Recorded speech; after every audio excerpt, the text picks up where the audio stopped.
धारा 31 पॉक्सो अधिनियम बिना किसी पॉक्सो अपराध के स्वतंत्र रूप से अन्य अपराधों की सुनवाई के लिए विशेष न्यायालय को कोई अधिकार क्षेत्र नहीं दिया गया। Jammu and Kashmir high court.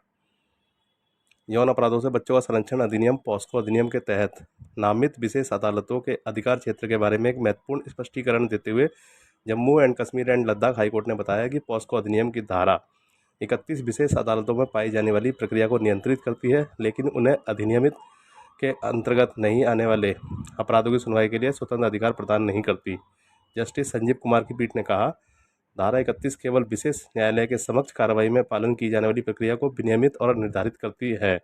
धारा 31 विशेष न्यायालय को पॉस्को अधिनियम के तहत अपराधों के अलावा अन्य अपराधों की स्वतंत्र रूप से सुनवाई करने के लिए कोई नया अधिकार क्षेत्र प्रदान नहीं करती है और ऐसे अपराधों के साथ पॉस्को के तहत किसी भी अपराध की सुनवाई विशेष अदालत द्वारा नहीं की जाती। ये टिप्पणियां जम्मू में सत्र न्यायाधीश पीडेजे द्वारा दिए गए एक संदर्भ का उत्तर देते समय की गई। आरोपी राहुल कुमार को एक विशेष अदालत में पॉस्को अधिनियम की धारा 3/4 और भारतीय दंड संहिता आईपीसी की धारा 302 के तहत आरोपों का सामना करना पड़ा।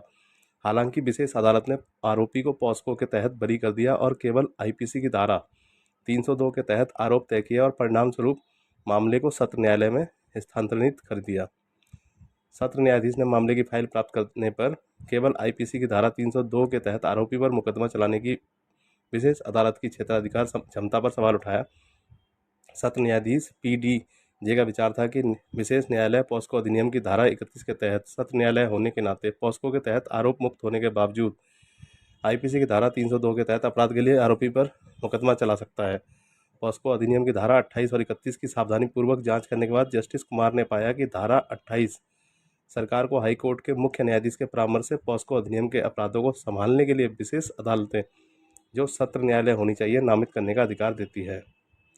महत्वपूर्ण रूप से अदालत ने कहा कि धारा 28(2) इन विशेष अदालतों को एक ही मुकदमे के दौरान पॉस्को आरोपों के साथ साथ अन्य अपराधों की सुनवाई करने की अनुमति देती है और इस बात पर जोर दिया कि वह यह अधिकार हालांकि उन स्थितियों तक ही सीमित है जहां पॉस्को आरोपों की ही सुनवाई की जा रही है।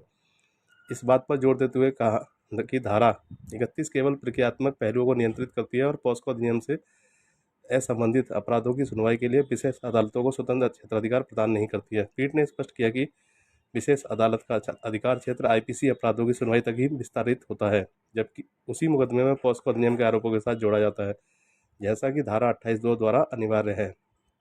उक्त कानूनी स्थिति के मद्देनजर पीठ ने फैसला सुनाया कि विशेष अदालत के न्यायाधीश ने मामले को सत्र न्यायालय में स्थानांतरित कर दिया क्योंकि पॉस्को के आरोप हटा दिए गए थे। विशेष अदालत ने आगे बढ़ने का अधिकार क्षेत्र खो दिया।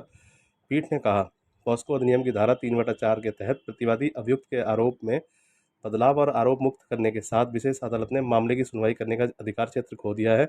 ऐसी स्थितियों में जब विशेष अदालत द्वारा आरोप तय किए जाते हैं तो सीआरपीसी के तहत मजिस्ट्रेट द्वारा प्रतिबद्धता की आवश्यकता को समाप्त माना जाएगा। पीठ ने टिप्पणी की, तदनुसार सत्र न्यायालय पीडी जे को मामले को बरकरार रखने या आगे की कार्रवाई के लिए किसी अन्य सत्र न्यायाधीश को स्थानांतरित करने का निर्देश दिया गया था। केस टाइटल केंद्र शासित प्रदेश जम्मू और कश्मीर बनाम राहुल कुमार। साइटेशन 2024।